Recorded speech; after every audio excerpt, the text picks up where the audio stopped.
I found explicit emails between my fiancé and his ex where he says he's still in love with her, trashes my body, and admits he can't even get off unless he's thinking about her, and I'm ready to pack my bags without saying a word. My fiancé, Dale, and I have been together for 5 years.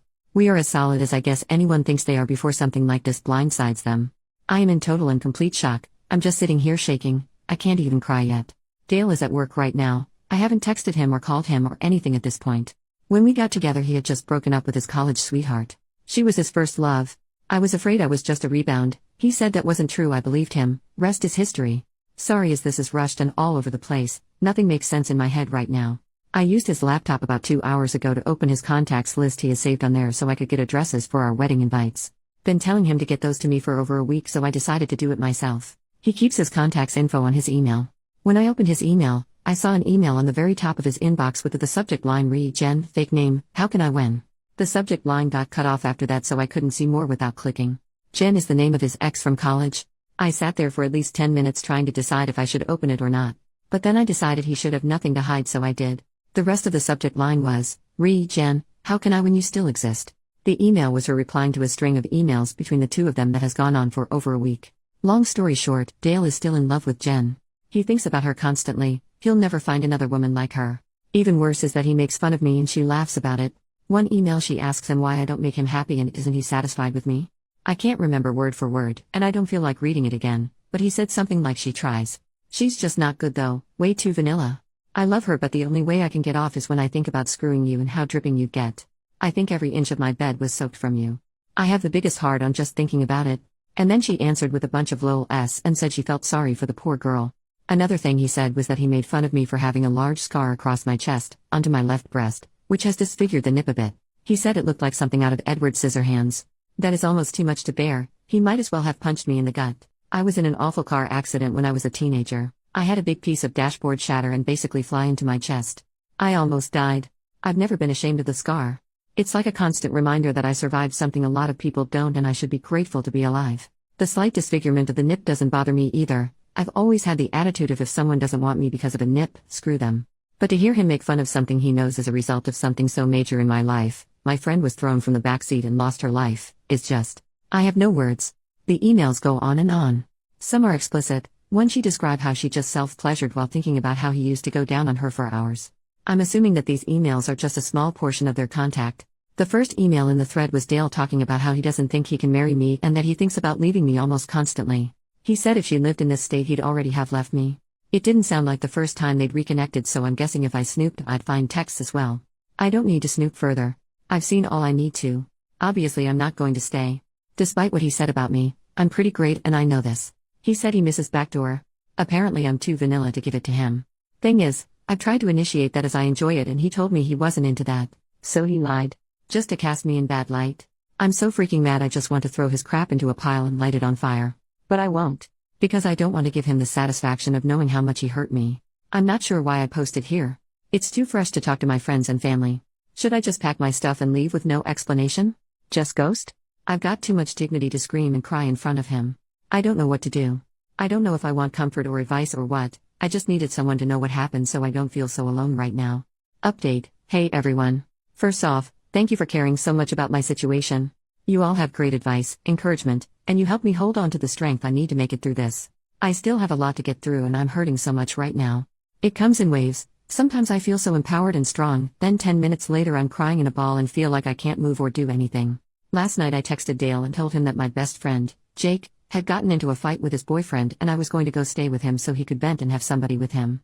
I told Jake what happened and showed him the emails. I took pictures of them on my phone in case I needed them for whatever reason. Jake and his boyfriend Mike, who he had obviously not gotten into a fight with and was there, were infuriated, and we all just sort of cried together for a while.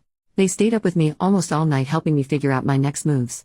We all agreed that taking the high road was the best route. We made a list of all the things that were necessary to get out of the apartment.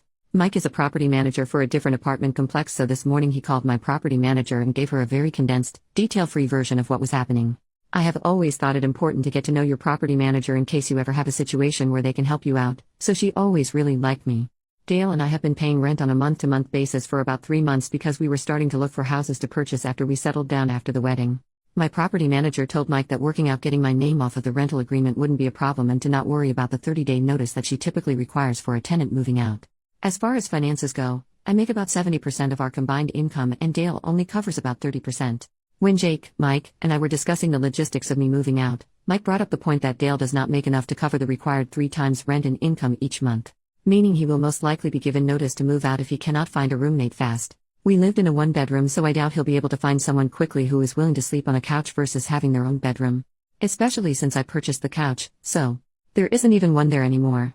The thought of this brings me great pleasure, as I'm sure you can imagine. Jake and I each called out of work today and we rented one of those mover pickup trucks. We were pretty organized after making our list, and it only took us a couple of trips to get my stuff out and into Jake and Mike's garage for the time being. Dale texted me a couple of times asking how Jake is and if I'm coming home after work tonight. I told him I'm already home, not exactly a lie, I was there at the time, and then I said Jake was going to be okay and that I just couldn't believe how awful people can be to the people they love. Dale agreed and said that he was glad he had such a good girl like me. It was tempting to say something about how I'm just so vanilla that way. I didn't, I just told him to always remember that, how great I am to him. He said of course he would. That felt pretty satisfying, and I hope he does remember that every day for the rest of his life. Whoever it was that posted about the vanilla ice cream idea, Jake, Mike, and I laughed about that hysterically last night. It was the first thing that made me laugh like that and maybe the only thing for a while, so thank you for that. I didn't end up ruining any of Dale's stuff. I didn't print out the emails and send them to his family/friends. I didn't do anything destructive or spiteful. However, after all my stuff was out, Jake and I made a trip to the grocery store. I took that poster's advice and I bought one of those big plastic tubs of vanilla ice cream. I left it on the counter with a note and my engagement ring. I wrote, I know vanilla isn't your favorite flavor, but this is the only vanilla you'll be eating from now on. XOXO. I mean, I am human. I had to leave him with a little bit of a bang. So here I am, staying with Mike and Jake for a while. Finding an apartment will be no issue for me. I'm comfortable financially on my own with a stable job. I have to deal with the deposits I put down for the venues for both the wedding and the reception. I can't right now, I'm too much of a mess emotionally. I will by the week's end though, as I know I can't put it off any longer if there's any hope at all of getting refunded. I had already booked our honeymoon, but I did pay the extra for insurance if the trip needed to be cancelled. I honestly don't really know what exactly the insurance covers. I'll have to look into it. Whether or not I can get a refund for Dale's ticket, I will be going on my first trip out of the country on my own and I am happy about this. It's one bright thing to look forward to through this whole mess. I will sell my wedding dress, which was a low-cut dress by the way, and showed my scar off as much as a wedding dress can. I guess Dale would have found that gross. Or maybe I'll burn it. Burning it sounds kind of fun because I've been holding back so much on not being destructive in a time where I would have found great, albeit temporary, pleasure in burning everything Dale has ever owned. Burning my dress is something I can do privately that will still be satisfying. I can scream and cry and throw rocks at it, pour lighter fluid all over it, watch it burn, and then cook a s'more over it. Because I love s'mores, so why not? I am walking away from Dale with my head held high. The best revenge is to walk away as dignified as possible and to not sink to his level. I was close with his family, but I'm not going to worry about what he tells them. I am positive it won't be the truth. There is no way he's got the balls and decency to tell them what he did. But I know what he did, he knows what he did, and all the people who truly love me and who I am close with will know what he did. That's all that really matters. Though it's nice to have those emails just in case Dale tries to take things too far or something. I'm going to be okay. I'm having one of my empowered moments, though I just spent the last hour in the bathtub sobbing. Like I said, waves. Jake told me that Dale isn't worthy of my quirky nip, and I agree. When I got in my accident, I was lucky that the shrapnel didn't pierce my heart. I did however suffer from a pretty significant heart contusion, basically a bruised heart, among other injuries. It was the most painful thing I've ever experienced. So yeah, this situation makes my heart hurt, but my heart has been through much worse and kept on ticking along. Sorry if I rambled a lot. Posting this to you all is like a form of therapy, and the more thoughts that pop up in my mind, I just write them down for you all to read. I haven't told my family and other friends yet. I'll be tackling that soon. I'm glad the invites hadn't already been sent, at least I don't have to send out a cancellation notice. I deleted Dale off all social media and blocked his email address. I didn't block him off my phone yet because, honestly, I'm curious to his reaction. I can promise you all that I will not respond at all. Not to a single text or call. But I can't help but be interested to see how he reacts. I will block him tomorrow though. Mike told me that the second his messages turn ugly or hateful because I'm not responding, block him. He doesn't want Dale to hurt me any more than he already has. He's right, and I really do plan to block him regardless by tomorrow after seeing his initial reaction. I guess that's all I have to update. Thank you all for caring about me. I will continue moving forward, and I will never stop wearing clothes that show my scar. I've never hidden it before, and I'm not going to let some jerk make me feel like I should. From the bottom of my heart, thank you all for your love. You gave amazing comments and messages. I will never forget the nice things you all have said to me. Seriously, thank you. P.S. I think I will dress up as Edward Scissorhands for Halloween. Edit. So last night got pretty crazy. It started with Dale playing dumb and asking what was going on, and what did he do? Like I promised all of you, I didn't respond. The jerk knew exactly what he'd done. He just kept texting and kept texting. One text that I found particularly infuriating was, "I can't think of anything I have done to deserve this.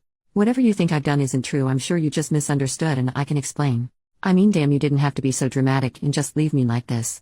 I love how he was already saying that I just misunderstood what I think he's done and that he can explain. He's such a crappy person that he wouldn't even just come out and admit to the emails and say he's sorry.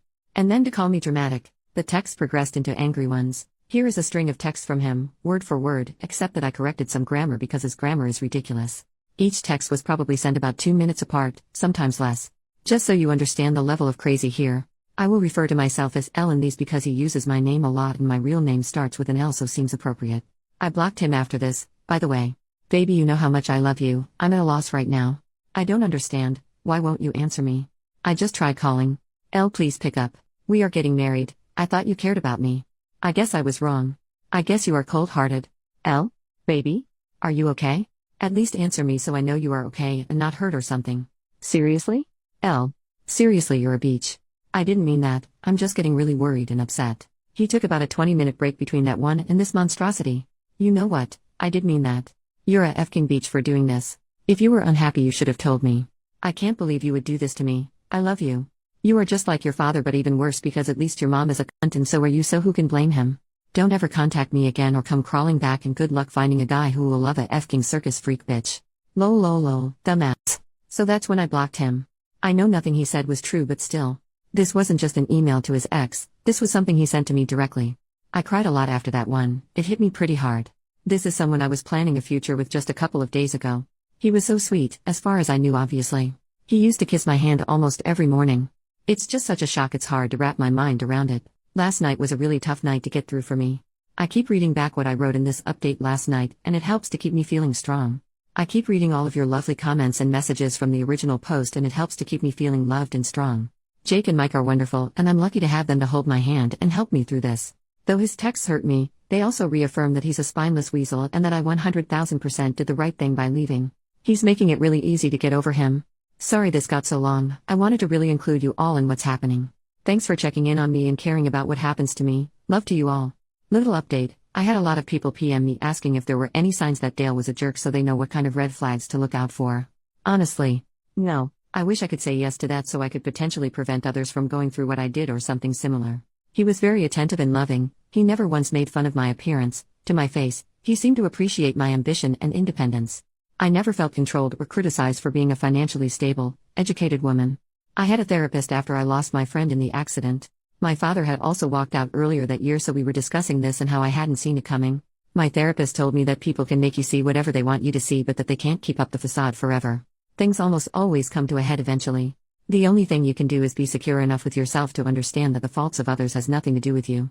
Just make sure you surround yourself with enough good people that you can afford to lose one or two along the way. I suppose that would be my advice on the matter. Love people openly and let yourself be loved, but always keep hold of yourself and make sure you have yourself covered should someone let you down along the way. As far as the dress goes, I believe I will take the advice of many of you and donate it to flood victims. It is a beautiful gown. I think what I will burn instead is my reception dress. I've got to burn something. Second update. Hey Reddit. I am doing great. I haven't spoken to Dale since our split, though he did show up at Jake and Mike's place twice and they had to basically shoo him away, and he would send flowers and cards to Jake and Mike's place for me for close to 3 months before giving up. I have no idea what is happening in his life these days, which is a wonderful thing. I ended up going on my honeymoon alone and it was fabulous. I went to Spain and had such incredible experiences. And the food. You all, it was wonderful. About 5 months ago I bought a home. My very first home. Just a small little starter home, and it's not much, but it's mine and I love it. I've also done a fair share of traveling.